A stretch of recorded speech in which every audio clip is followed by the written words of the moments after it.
Hi అండి. మనకు ఈ సైజు వచ్చేసి నేను మెన్షన్ చేస్తున్న 42 సైజు. 42 సైజుకి మనము షోల్డర్ ఎంత, ఆర్మ్ డౌన్ ఎంత, మరి నేను ఎలా తీసుకున్నాను అనేది చూపిస్తాను. మళ్ళీ ఒక ఆమె కామెంట్ ఏం చేసిందంటే, అది ముందు కుట్టుకున్న తర్వాత ముందు భాగమైనా వెనక భాగమైనా ముందు భాగమే టైట్ అవుతుంది, వెనక భాగంలో తప్పు చేస్తేనే మనకు ముందు భాగం టైట్ అవుతుంది. వెనక భాగంలో ఏం తప్పు చేస్తాయంటే ఈ చెస్ట్ పాయింట్ పెట్టడంలా, చెస్ట్ పాయింట్ అంటే ముందు ఉంటుంది కదా, వెనక అంటే ముందు వెనకది పెడితేనే కదా ముందు టైట్ అయ్యేది. మనం ఈ దాంట్లో మనం ఫరక్ చేయడం వల్లనే మనకు టైట్ అవుతుంది. నేను అది చిన్న టిప్ అయితే చెప్తా.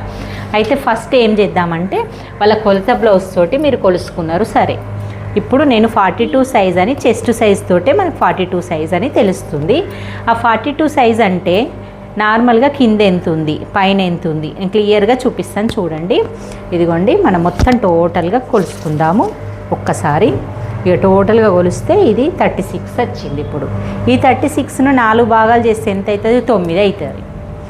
18, 18, 36, ఇది 9 ఇంచులు ఎగ్జాక్ట్గా వచ్చేస్తుంది. ఈ ఎగ్జాక్ట్గా వచ్చిన దానికి 1 ఇంచ్ డాట్స్ కలుపుతాం కాబట్టి కింద 10 వచ్చింది.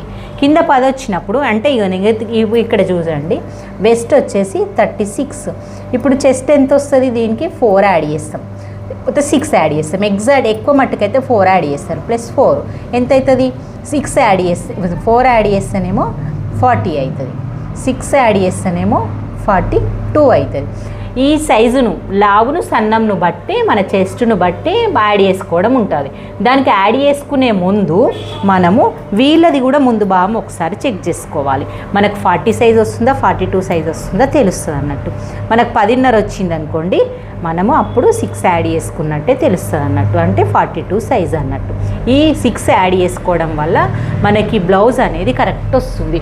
ఇక్కడ చెస్ట్లో టైట్ అవుతుందంటే ఒక్కొక్కసారి మీకు టైట్ అవుతుంది అన్నప్పుడు మీరు ఇక్కడ 1/2 ఇంచ్ పెంచుకోండి. ఇప్పుడు చెప్పిన ప్రకారంగా ఇలా కొలుసుకొని మీరు టైట్ అవుతుంది అన్నప్పుడు ఇంకొక 1/2 ఇంచ్ పెంచుకోండి. ఒకవేళ వాళ్ళు బ్లౌజ్ని ఎక్కువ పడిపోతుందని కొలిసే వాళ్ళు ఇక్కడ ముందు భాగంలో కట్ చేసిండ్రా, ఇది ఎక్కువ తీసుకోవడం వల్ల మనకి ఇక్కడ మెజర్మెంట్ అనేది తగ్గుద్ది. ఆ తగ్గడం వల్ల మనం అలాగే తీసుకోవడం వల్ల ముందు టైట్ అవుతుంది. మనం ముందు తీసుకొని వెనక చెస్ట్ పాయింట్ మెజర్ చేసుకుంటాం కాబట్టి మనకి ఇది టైట్ అవుతుంది.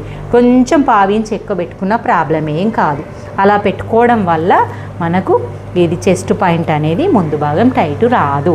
నేను ఇంకా నెక్స్ట్ ఈ షోల్డర్ది, ఈ ఆర్మ్ డౌన్ది నేను నెక్స్ట్ వీడియోలో చూపిస్తాను మీకు. ఇక్కడ మాత్రము చూడండి, ఇది 10 ఇంచులు అంటే 9 ఇంచులు +1 ఇంచ్ ఏమో డాట్స్, ఇది 10 ఇంచులు. ఇక్కడ మొత్తం టోటల్గా చెస్ట్ పాయింట్ వచ్చేసి